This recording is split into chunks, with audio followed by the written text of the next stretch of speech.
My coworker never spoke up at meetings until the day he absolutely destroyed our boss. Tom worked in our accounting department for 3 years and barely said a word. While everyone else fought for credit in meetings, he just sat there in the corner taking notes on his beat-up laptop. Our boss, Williams, would constantly interrupt him if he tried to speak, rolling his eyes like Tom was wasting everyone's time. "Let's keep this moving," Williams would say whenever Tom raised his hand. "We've got real priorities to discuss." Williams loved humiliating people, but Tom seemed to be his favorite target. He'd make Tom redo entire reports over tiny formatting issues. Wrong font size, margins slightly off, headers not perfectly centered. He'd assign him weekend work that other people should have handled, claiming Tom needed extra practice to catch up to department standards. The worst part was watching Tom just take it. Never complained, never pushed back. He'd just quietly fix everything and submit it again Monday morning. The rest of us felt bad for him, but honestly, we were relieved Williams had someone else to pick on. Tom's desk was this organized shrine of sticky notes and color-coded folders. While we all used the company's messy shared drive, he kept detailed personal records of everything. We figured he was just obsessive about organization. The breaking point came during our quarterly review with the executives. Williams had been hyping this meeting for weeks, talking about how he was going to showcase the department's revolutionary improvements under his leadership.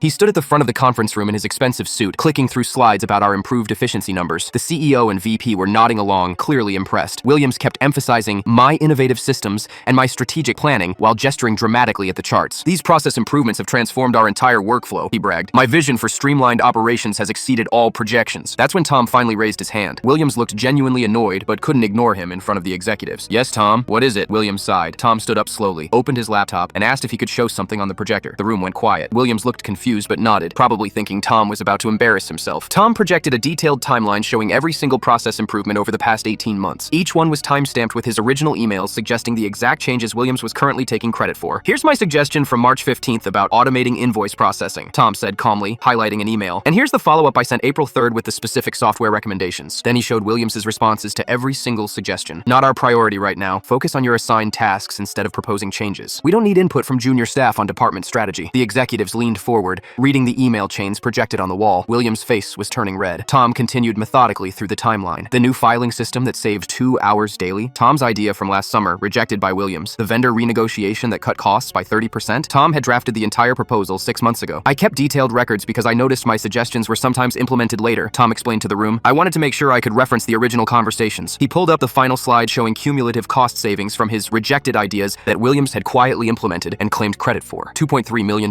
in recovered revenue. Every single improvement traced back to Tom's original emails. The room was dead silent, except for the hum of the projector. Williams sat frozen, his mouth slightly open, all his confidence completely evaporated. The CEO cleared his throat and asked Williams to explain the discrepancy between the emails and his presentation. Williams just sat there stammering incoherently while Tom calmly closed his laptop and returned to his seat. "Tom, could you step outside for a moment?" the VP asked. "We'd like to speak with Williams privately." 10 minutes later, Tom was called back in. The CEO announced that Williams was being transferred to a different department, effective immediately, and that they'd be restructuring the management hierarchy. Tom got Williams' corner office that same day.